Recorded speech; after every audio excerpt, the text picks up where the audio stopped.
চুপ থাকো, কারণ সময়ই সব উত্তর দেবে। একদিন এক স্যার বলেছিলেন, নীরব মানুষ সবচেয়ে শক্তিশালী। তখন আমি ভেবেছিলাম, চুপ থাকলেই কিভাবে শক্তিশালী হওয়া যায়। আজ বুঝি, নীরবতা মানে দুর্বলতা নয়, বরং আত্মনিয়ন্ত্রণের আরেক নাম। তুমি যখন চুপ থাকো, তখন তোমার মন শান্ত থাকে, তোমার ফোকাস ঠিক থাকে, আর তোমার শক্তি ভিতর থেকে বেড়ে ওঠে। আজ তোমাকে একটা গল্প বলি। দুইজন মানুষ ছিল, রবি আর অর্ণব। রবি সব সময় শান্ত, নীরব, কেউ কিছু বললে হাসি দিয়ে এড়িয়ে যেত।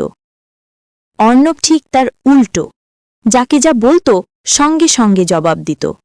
প্রতিদিন ঝগড়া, প্রতিদিন অস্থিরতা, প্রতিদিন নিজের মানসিক শান্তি হারাত। সময় গেল। দুজনই একই স্বপ্ন নিয়ে কাজ করছিল, নিজের একটা ব্যবসা দাঁড় করানোর। অর্ণব প্রতিদিন ব্যস্ত ছিল অন্যদের প্রমাণ করতে। আমি পারব, আমি করে দেখাব, এই বলে সোশ্যাল মিডিয়ায় পোস্ট করত, বিতর্কে জড়াত। রবি, সে কিছুই বলতো না, সে শুধু কাজ করত, নীরবে, গোপনে। কয়েক বছর পর যখন অর্ণব ক্লান্ত, রাগান্বিত আর হতাশ, তখন রবি নিজের ব্যবসার মালিক। সেই সময় অর্ণব বুঝল, রবি কিছু বলেনি, কিন্তু সময় তার হয়ে কথা বলেছে। এটাই জীবনের সবচেয়ে বড় শিক্ষা, সময়ই আসল উত্তর দেয়। তুমি যতক্ষণ রিয়্যাক্ট করবে, ততক্ষণ মানুষ তোমাকে খেলাবে। কিন্তু তুমি যখন চুপ থেকে নিজের কাজে মন দেবে, তখন কেউ তোমাকে নড়াতে পারবে না। তোমার শান্তি তখন তোমার সবচেয়ে বড় অস্ত্র হয়ে দাঁড়াবে। অনেকেই তোমাকে বলবে, তুই পারবি না, তোর দ্বারা হবে না।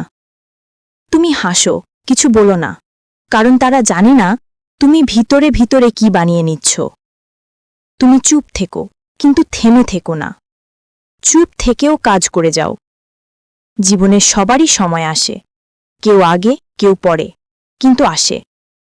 তুমি যতটা সময় নিজের উপর খরচ করবে, ততটাই দ্রুত তোমার সময় তোমার হয়ে কথা বলবে। একটা কথা মনে রেখো, নীরবতা মানে দুর্বলতা নয়, নীরবতা মানে তুমি প্রস্তুত হচ্ছ। প্রত্যেকটা যুদ্ধ জেতার আগে সৈনিকেরা নীরবে প্রস্তুতি নেয়। তুমিও নিচ্ছ, শুধু সেটা এখন কেউ দেখছে না। এই পৃথিবীতে সবচেয়ে বড় শক্তি হল সেলফ কন্ট্রোল, নিজেকে থামিয়ে রাখা, নিজেকে শান্ত রাখা, নিজেকে সামলানো। কারণ যেদিন তুমি নিজের রাগ, হতাশা, ভয় ও ব্যর্থতাকে নিয়ন্ত্রণ করতে পারবে, সেদিনই তুমি অপরাজেয় হয়ে যাবে। তোমাকে আজ কেউ হয়তো অবহেলা করছে, তোমার পরিশ্রম কেউ দেখছে না। তুমি ভাবছ, এত চেষ্টা করেও কিছুই হচ্ছে না। কিন্তু বিশ্বাস করো, তোমার কাজ বৃথা যাচ্ছে না। সময় আসবে, আর সেই সময় তোমার হয়ে উত্তর দেবে। নিজের উপর বিশ্বাস রাখো, কারণ পৃথিবীর সব সফল মানুষই একসময় নীরব থেকে কাজ করেছে। তারা কারোর সঙ্গে প্রতিযোগিতা করেনি, করেছে নিজের সঙ্গে। তারা প্রমাণ করেনি, তৈরি করেছে প্রমাণ নিজেই। আর যদি কেউ তোমাকে নিচু চোখে দেখে, তাহলে তাদের চোখে তাকিয়ে হাসো না, নিজের লক্ষ্যে তাকাও। যেদিন তুমি সফল হবে, সেদিন তাদের চোখে রেসপেক্ট দেখা যাবে। কারণ সফল মানুষ কখনো বোঝায় না, সময় বোঝায়। তাই এখন থেকে একটাই কাজ করো, চুপ থেকো, কিন্তু থেমে থেকো না। নীরবে নিজের উপর কাজ করো, গোপনে মেহনত করো, অজুহাত দিও না। সময়কে তোমার হয়ে কথা বলতে দাও। তুমি এখন শান্ত থাকো, কারণ সময় তোমারই দিকে আসছে। তোমার কাজ হলো প্রস্তুতি নেওয়া, বাকি কাজ করবে সময় নিজেই। মনে রেখো, যখন তুমি শান্ত, তখন তুমি স্পষ্ট দেখতে পারো।